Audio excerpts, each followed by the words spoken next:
To all my Canadian friends up there, you keep bringing me back because I love adventure. I love going to places I've never been and places that I've been, like the Arctic island Caribou and the Greenland Muskox.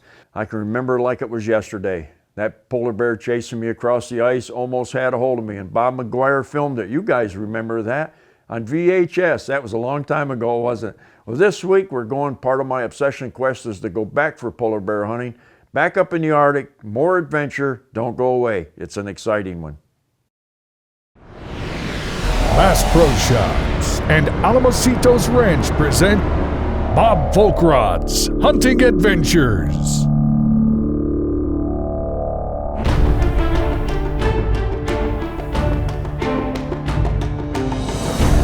Seven continents, 80 species. A 5-year quest in the making. High adventure. Dangerous game. Real-world training tips. This is Bob Foulkrod's Hunting Adventures.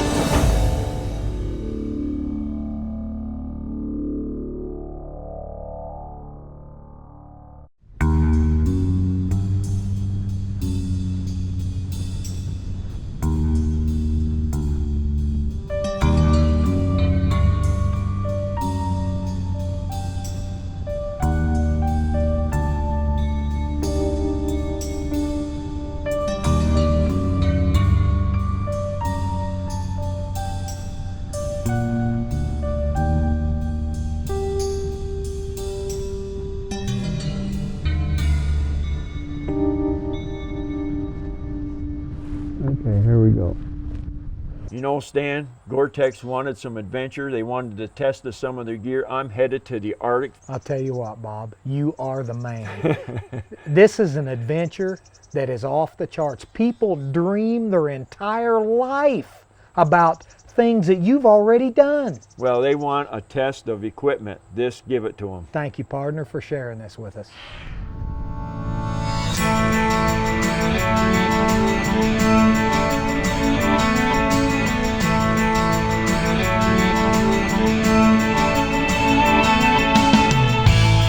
Bob's adventure starts in the tiny hamlet of Cambridge Bay, the last outpost of human settlement in the Canadian far north. Now deep inside the Arctic Circle, Bob has entered a frozen, surreal landscape. Here the sun can rise in the south, in the north, or not at all. They must traverse across hundreds of miles of ice-blown, barren terrain in search of widely dispersed animals. The only way forward now is on snowmobile, but the Arctic will challenge man and his technology like no place else on Earth. I guess my expectations on a hunt trip like this is the adventure part of it. You know, when you come on a trip, especially to the north, you have to understand that it's long hours. Not everybody works on United States time. You're working with mechanical pieces of equipment like snowmobiles, or, boats, motors, trucks, automobiles, or whatever. You can have a tendency to break down. We hadn't got started very far. The first thing we did, we had to repair a sled. Hey, Bob, that's a prime example right there of you've got to be ready for anything up in that country. Not only that, your equipment. I may even had to spend the night right there, but it only took us a few hours to get the sled fixed and we was on our way again. But it's like any hunt. You could get a flat tire, the motor could run out of gas, it could quit running. Go with the flow, relax. You got a lot more days to make this trip happen and be successful. That's right. You got to keep your head about you because it's life-threatening situations in that country. It is up there. Bob Foulkrod's gear includes a Browning A-Bolt and 300 short mag, Winchester 180 grain Nosler ballistic tip bullets, Swarovski optics, Redhead Polar Tech base layers, and Redhead Extreme Elements outerwear with Gore-Tex and Windstopper.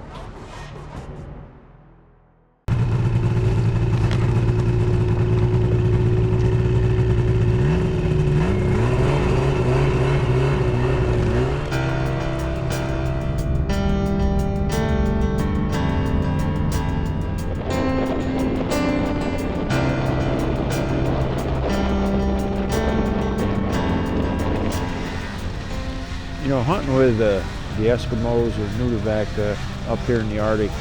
Ever since I was a little boy and read books onto it, I was fascinated by it. You're going back in time. Yeah, you're dealing with some snow machines, but I mean, to come up here in this kind of environment and watch the people just go about their daily routine business, just like somebody would be down in Florida on the beach. You know, they dress for it, the cold. Snow got to flying in my sled. I'm comfortable. It's hard to put in words, but when you read about the native people up here and how they survived, it's really, for me, an honor just to come up here and be able to spend time with them and hunt with them. Closed captioning has been provided by Swarovski Optics. Bob Foulkrod's Hunting Adventures is brought to you commercial-free by these fine sponsors: Gore-Tex, Winchester Ammunition, Kinatrek, Kufaru, and LJ Blessings Ranch.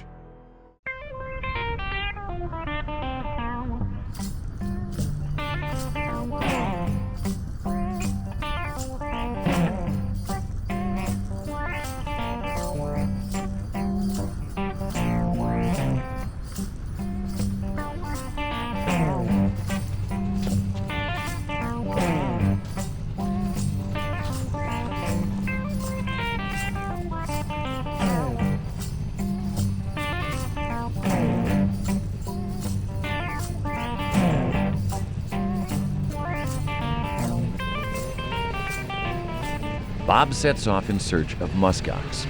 Unlike most animals in the Arctic, the muskox doesn't hibernate or migrate in winter. No other land mammal is so perfectly adapted to this harsh land.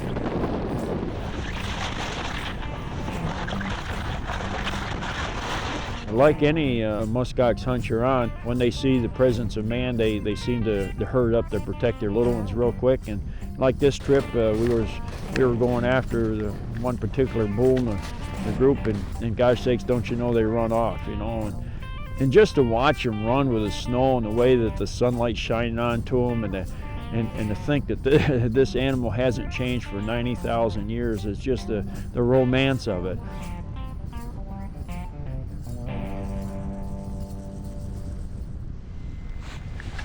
Here, Eddie.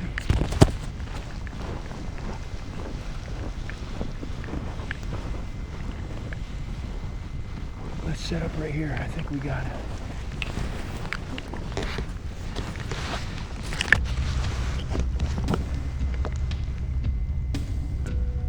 I think it's the furthest one on the left, isn't it? Is that the right one? Yeah, the one on the left. Oh gosh sakes, they're walking right in front of me. No, it's gonna be too close of an angle there. Let's walk over here, Eddie.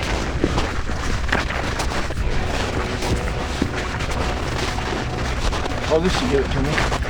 Right here. This will do it. This will do it right here.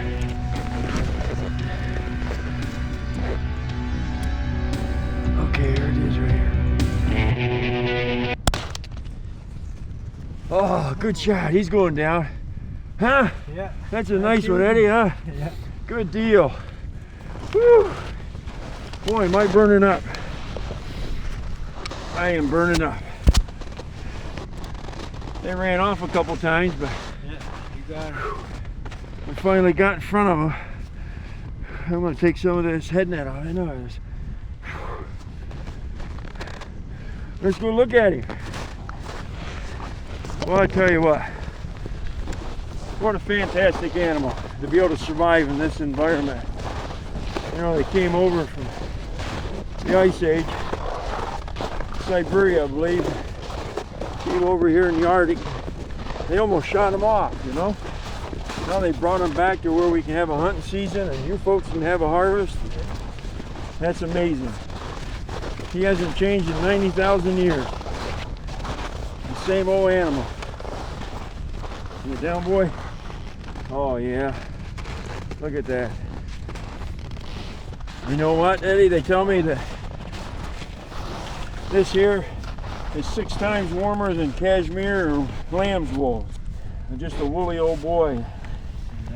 Nice boss on him, nice horns. I tell you what, this is an adventure hunt. You know, these things aren't as leery and weary as elk and white-tailed deer, but you know, I like coming up here and hunting with you folks. I'll tell you what, it's an adventure hunt. Absolutely. I always enjoy it. Hey Bob, right there is an example, muskox hunting, extreme conditions. Oh, extreme. I can remember the first time I went up on a muskox hunt with a bow and arrow, and I had so much gear on, I didn't know whether I was even going to be able to draw the bow or not. You know, and here I am up with Polar Tech underwear, extreme element gear from Bass Pro Shop, you know, and 2, you got to keep your poundage. You got a sleeping bag, you got to carry all this stuff, and you got to stay within 70 pounds limit, you know. I'll tell you what, back in the old days, I would have been 140 pounds worth of gear.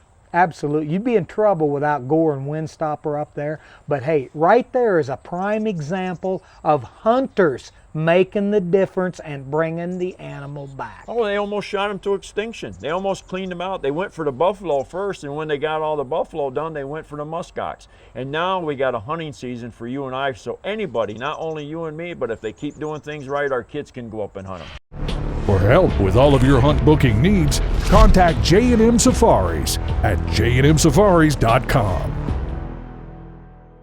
Although Bob completed his obsession quest taking over 80 animals with a rifle, his first love has always been bow hunting. He's teamed up with longtime friend and archery coach Mike Price to help make you a better bow shot. This week's archery lesson is brought to you by Heritage Archery Academy and these great archery sponsors: Hoyt, True Ball, Easton, Limb Saver, Gateway Feathers, and Dirt Nap. Move your elbow away from that arrow that I'm swishing around there. It'll drop that more in line with the arrow shaft, so you'll come off cleaner off the bow, which you'll make a better shot.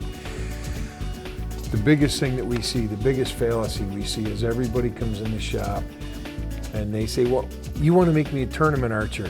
I'm not a tournament archer. Well, let me tell you, the most critical bow on the planet is a hunting bow.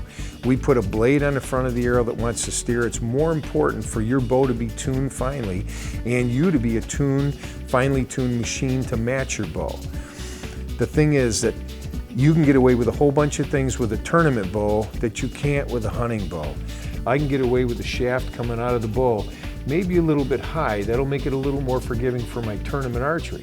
And as the shooter, we want you to get out of the way of the bow, because if you get out of the way of the bow is just a machine. The bow will repeat the shot every single time. Our job as coaches is to get you out of the way of your bow so the bow can repeat the shot. So it's more important for your bow to be finely tuned and you as an archer to be finely tuned, because you'll find that even though you're shooting well now, you could be shooting much better. If your equipment fits you, it's sized to you, and it's finely tuned to you and to your arrow and to your broadhead, you're going to be way more successful. So don't ever put it off, because guys will spend thousands and thousands of dollars on bows and accessories to buy the shot and to buy accuracy, but I promise you, you can spend less money on coaching and good advice and come out with better results. Whether you want to be a better bow hunter or a recreational archer or a tournament shooter, we have the tools to get you there.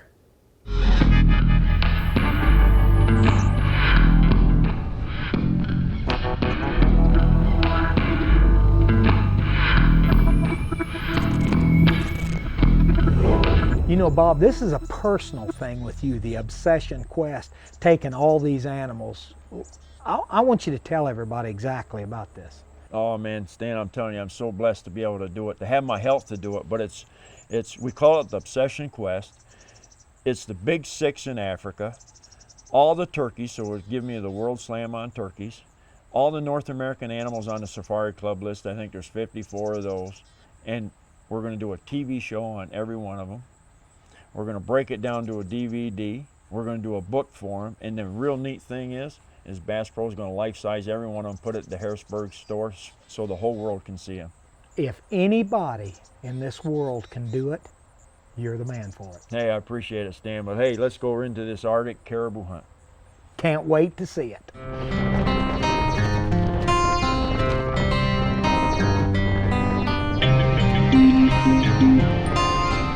To sit in the back of that sled, you can let the sled beat you up where you're thinking, oh, this is miserable, or you can just kind of relax and go with the flow and let it bounce you around and just, you know, think about, gosh sakes, I'm in the Arctic. Look at this. How did people survive? And just suck it in.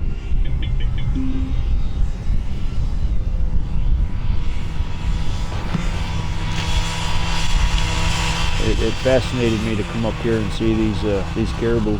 You know, they're kind of going along the ocean, and the ocean was right there next to us, and they're just waiting for the freeze up. They're just waiting so they can cross this barren ground and get into their wintering ground where there's more food. And you know, just before springtime, they come back into Cambridge Bay again, and they have their calves, and history is one more time repeats itself.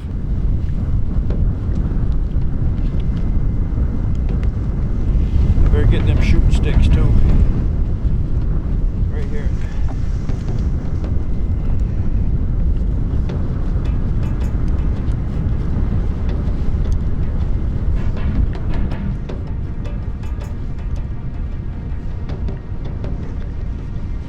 It was kind of in a storm all day long, and right there toward the last, the sun decided to shine, and it was just fascinating. It was just absolutely a gorgeous sunset, and I took advantage of that. We seen a real respectable Arctic caribou, and we went for him. It'll work, won't it? Yeah. All right. Get up on top just a little bit. Got this other group coming in back too. We should be able to get in front of them maybe. Yeah. All right. Luckily, we had walked quite a ways onto him, and they were in the rut, and for some reason he looked back on him and seen another small bull coming in, and gosh sakes, then he turned around and come right back to chase him off. And it kind of, you know, give us the opportunity to get the distance that we needed to be able to take him. This is one we want right here, ain't it, Nitty? Looks like he's coming back, doesn't it? He's chasing that other bull away. Let me get my other glove on.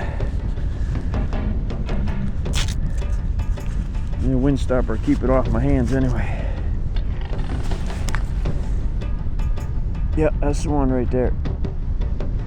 Yeah, he doesn't want that other one around. The pretty thing, ain't he, Eddie? Gosh sakes, he got nice tops on him. Right here it goes, Ed.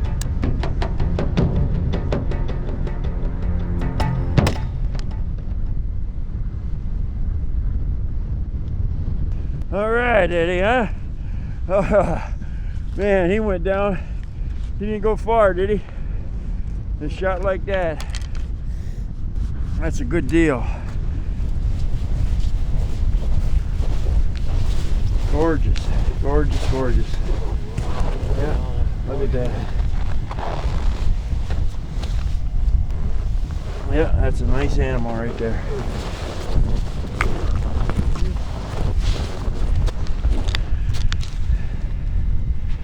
Whew.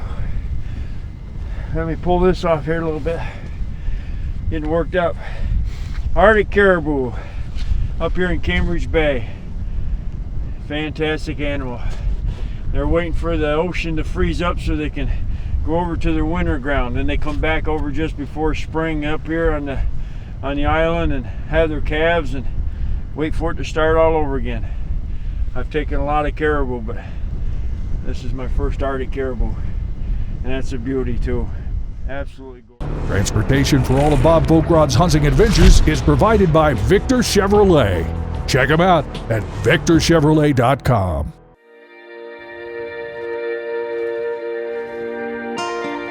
You ever had a goal? Of course you had. When you was young, it was easy. Save up for that new bike, go on that first camping trip. Then as you got older, there was a car, going off to college, then a home, then sending your kids off to college. What if I only give you 5 years to live? What would you do with that? In my case, I had just lost my father, my greatest fan. I didn't have anybody to come back and tell stories to. My father had never been to those places.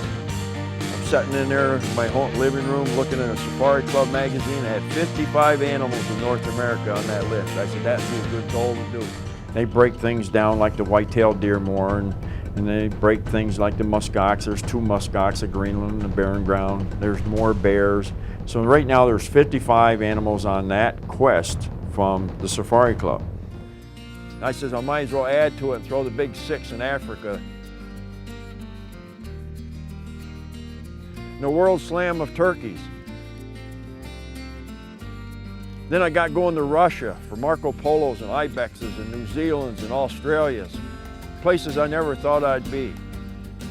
And even if it didn't happen, I can tell you one thing, I have seen some of the most prettiest places in the whole world, but it did happen. 275 to 300 days a year I spent on the road trying to accomplish 80-some animals.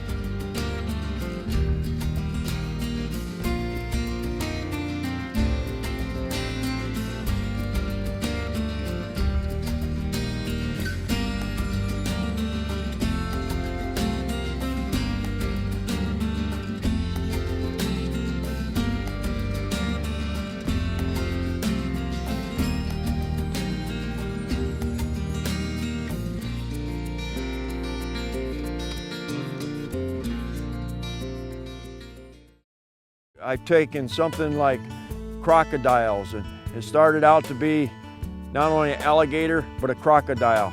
Then it went from there to when I killed the Cape buffalo. Somebody said, what's the difference between a Cape buffalo and an Australian buffalo? So I went to Australia and I shot that buffalo to South America and took that. So all of a sudden I had 3 buffaloes down. It had on the magazine, it said bison, but it didn't say whether it was wood bison or American bison. So I wound up taking both of those. Wolverine, I'm saying, how in the world am I ever going to get a wolverine on TV, on video? I wound up getting 30 minutes of a wolverine on TV before we actually shot him. Going over to Rocky McBride and tagging a jaguar and seeing the other side of the world. Well, I want to tell you folks, what if I give you 5 years? 5 years to live. Where do you see yourself? A lot of people dream, but you got a chance right now, right today, to make those dreams happen. So when you watch this, dream along with me, pick out your own 5-year goal and go on them. It's been exciting. They said it couldn't be done, but it was.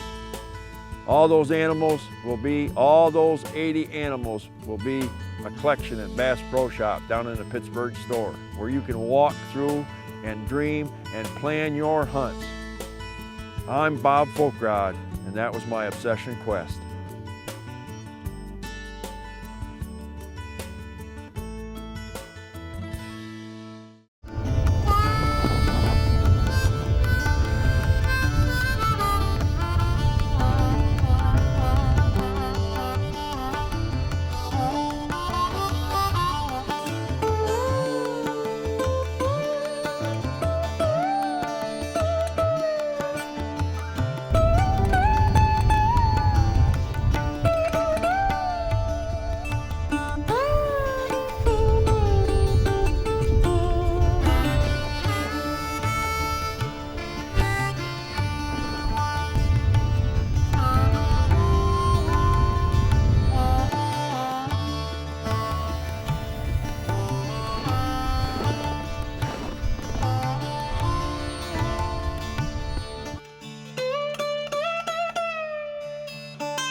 As is often the case when hunting polar bears, the hunter becomes the hunted.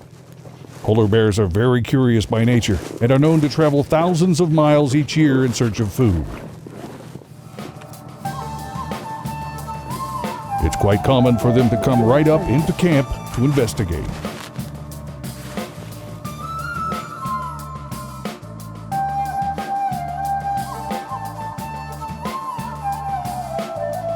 According to World Conservation Group's estimate, there are between 20 and 25,000 polar bears in the world currently.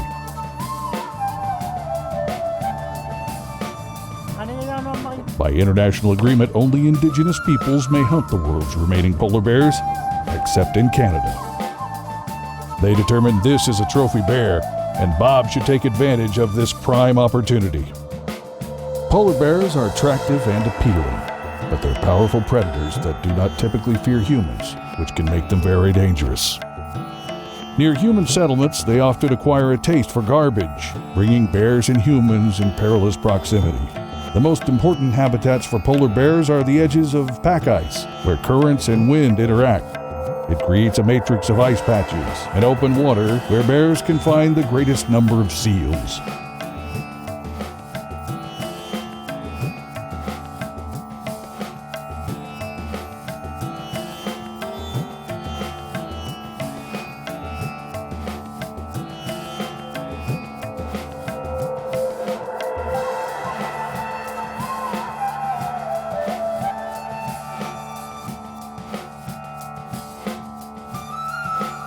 Got him?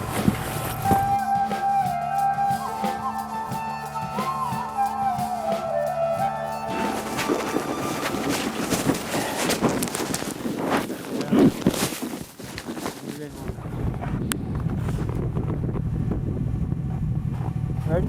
Yeah.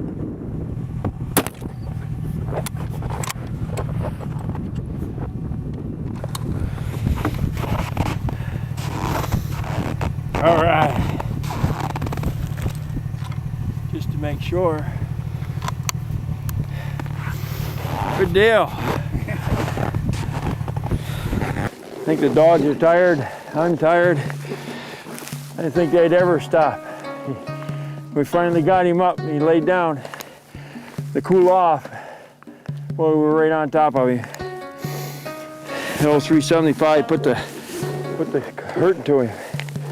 A nice bear. Yeah, I tell you what, it's reassuring to know that you can still hunt these polar bears up here in the Arctic. They're doing a fantastic job keeping the numbers right. We can now get export permits to bring them back in the States, and it's just fantastic.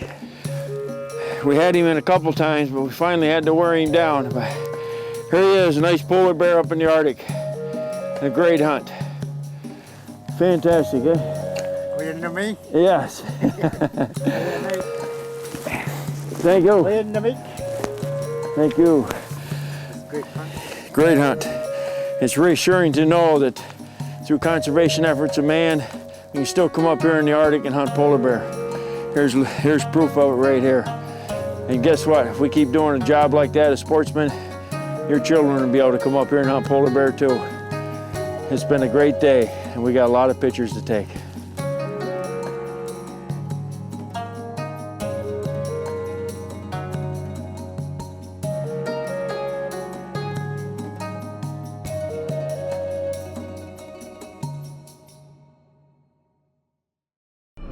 After your successful hunt of a lifetime, contact Wes Good at CanadiStudio.com for the finest taxidermy in the business. Be sure to follow Bob and all his adventures at BobFoulkrod.com and on Facebook.